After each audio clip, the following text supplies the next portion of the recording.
Hi, everybody, and welcome back. Passionate Parenting in a Volatile World. And I'm thrilled today. I've got an awesome guest. I discovered him recently after talking to a listener who had actually been working with him, listening to his audios. And he's just got some excellent products and just some great advice for spouses and parents out there. And his name is Mort Fertel. And Mort is he focuses on marriage fitness as opposed to marriage counseling.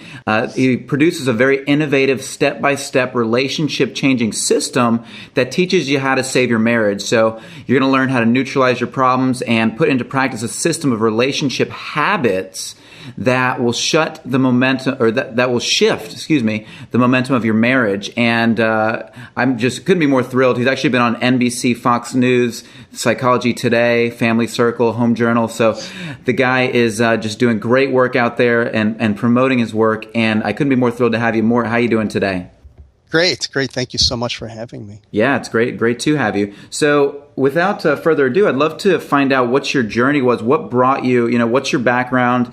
Tell me how you got to where you are today. Sure. It's actually an interesting story because unlike many people in this field that are helping others with marriages, this is not just a profession for me. It really is coming from a very personal place. That was the origin of it. That's how I got into this. A number of years ago, my wife and I had a marital crisis, like many people out there that I work with now. The way we got into it was a little different than most. We actually had a son who died. And then we had twin daughters who also died.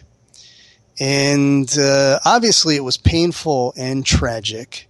And it really, threw our marriage as well as our life into a tailspin. So anyway, we reached out for help in some of the traditional ways. My wife learned about Mars. I learned about Venus. We went to, marriage counseling where they insisted that we repeat back to each other what we were saying. And all this was just driving us nuts and getting us nowhere. And we just found that we were immersing deeper and deeper into the problems. And the more we immersed in the negativity, the more we tried to solve the problems by talking about them, the worse we felt. And we really were just transferring the argument from the kitchen table to the office of the counselor. Anyway, this was not working.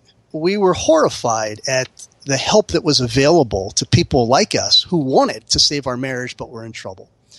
Anyway, long story short, we eventually got away from trying to deal with the problems, and we started to just build goodwill and reconnect with each other, not by solving problems, but by doing positive things. In other words, instead of trying to fix what was wrong, we went about trying to make new things right. And it worked. It was amazing. It worked like mint. We didn't really know what we were doing at the time, but in retrospect, we kind of said to each other like, wow, we have to share this with the world. And that was really the origin. That's when I began to we really began to reflect on, okay, what did we actually do that worked so well? Why did it work so well? And that's when we created the marriage fitness methodology. That's amazing. So you found that kind of like what you focus on expands. Would that be kind of the idea here? If you focus on your problems, they kind of get bigger. And if you focus on solutions, that kind of gets bigger? I never thought of it that way, but I think that's a nice way to put it. And I think in this case, that's true. Beautiful.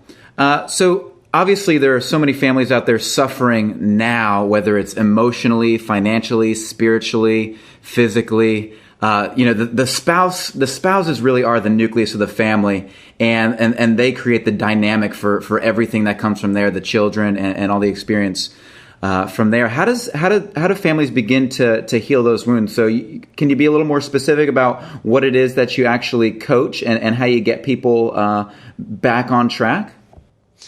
Sure. At the risk of being a little repetitive, the first step is to temporarily put aside the problems and the issues. It sounds a lot easier than it is because when you're being plagued by these problems and issues and you're used to being a fix-it kind of person, you're used to kind of dealing head on with what you sense are the problems and the issues. And most people have a very hard time resisting talking to their spouse about the problems and issues that they think are going to help turn their marriage around. So it's very counterintuitive.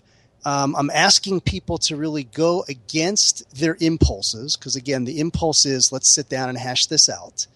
And so the first step is to really teach people and to train people to resist that temptation, to be willing to temporarily put those problems and issues aside. That doesn't mean don't feel them. You're going to feel the pain. It doesn't mean don't think about them. You're going to be distracted by them. It means don't do anything about them.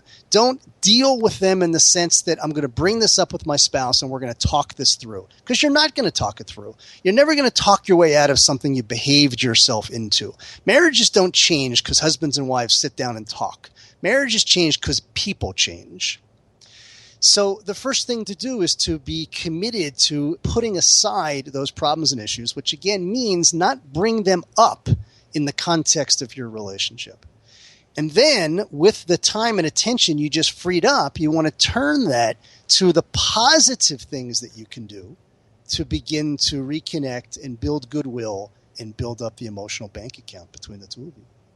I love how you use the word emotional bank account. I'm a huge Stephen Covey fanatic, and that's really what it's about, right? It's about putting emotional energy and love into your partner as opposed to making withdrawals consistently and not building that base. Is that what you're saying there? Absolutely. And I am also a huge Stephen Covey fan. He was actually a mentor of mine. I had the opportunity to when I say mentor, I don't mean we were close personally. But I was and I am a big student of his work. I did have the opportunity to meet him and have dinner with him once, which was a very special opportunity. And I don't know if you know this, but I told you the story about how Marriage Fitness started, how it got launched. The next piece of the story, which I didn't tell you, was after my wife and I really sort of codified the Marriage Fitness methodology and really kind of put on paper what it was that we did, which did develop into the Marriage Fitness methodology. One of the first things I did was I sent the manuscript to Stephen Covey. I didn't know him. I had never met him at the time, but I contacted his office. He had influenced my thinking, and I wanted to know what he thought. And it was a pipe dream. I mean, it's like sending something to me. I mean, you obviously know who he is, and most people do. I mean, he's not exactly the kind of guy you just call up on the phone and he picks up the phone. It's like trying to reach the president of the United States. But I did speak to his secretary, and I asked her what the process was because I saw that he endorsed books on the market. She said there's a very real process and anybody can get in. You don't have to be famous. And of course, I was a no-name at the time. So I sent it. I figured I'd take a chance. And lo and behold, a few months later, it made it through his system. Like he has assistants read the materials first. And then if it passes them, it goes to him. And he wrote me an email. And he read it. He loved it. And he endorsed it. And his endorsement to this day is on the back of the book. That's fantastic. Kind of speaks to, reaching out and not being afraid to, if you have a great idea, get out there and do it and take your chances, right? Absolutely. Absolutely. I mean, look, that's what I did when I sat down to really put together this methodology. I mean, it took a very, very long time. I mean, like 10 hours a day of thinking and researching and writing for over a year. Wow. And I had no idea where it was going to go. I mean, I was a no-name at the time, and I had no idea where it was going to go. And in my wildest dreams, I didn't think that it would blossom into what it has blossomed into, and have had the kind of impact on thousands and thousands of marriages and families. I feel very blessed, and that's all because, just like you said, I was willing to take a chance. I was willing to put myself out there. That's fantastic, and it's certainly because I've been going through your materials, and what I love about it is it's kind of a paradigm shift. It's not about just doing the same things we've always done. It's about really taking a look at how we can. I always talk to my listeners about putting the oxygen mask on yourself first. As you said, people change, and you've got to be willing to make the change in yourself so you can make the change in your relationship. And I love what you're doing along those lines. Yeah, and you have to also, when you're having marriage problems, you really have to remember or realize that despite how Hollywood presents it, and despite the cliches like you have to be lucky in love, there's nothing lucky about it. succeeding in marriage is just like succeeding in anything else. It's a skill. And like any skill, it requires wisdom and training. And if you have the wisdom and you practice the skill, you're going to get better at it. But if a person insists, as I sometimes have people say, if it's this hard, Mort, then it must not be right. And I say to them, really? Where did you get such a stupid idea? I mean, can you point to anything in your life that's really worthwhile, that just is easy? I mean, if it's worthwhile, if it's going to be meaningful, if it has purpose, then it's going to take time. It's going to take effort. It's going to take wisdom. And, I don't know why God plays this trick on us, but I know why people have this sense that it's just supposed to come naturally. And that's because falling in love is natural. It's spontaneous. It's impulsive. It doesn't take any wisdom. It doesn't take any skill. It's the easiest thing in the world. Any idiot can fall in love, and every idiot does. But staying in love is a whole different ballgame. That is not natural. It's not spontaneous. And it's not going to happen unless you really develop the skill set to make it happen. And that's really what the marriage fitness methodology is about. It's identifying and pinpointing what are the principles and practices of a successful marriage. And when you learn them and employ them, things change. It's just like the Wright brothers 100 years ago. There are certain principles and practices that drive gravity and flight. And if you understand them and employ them, look what can happen.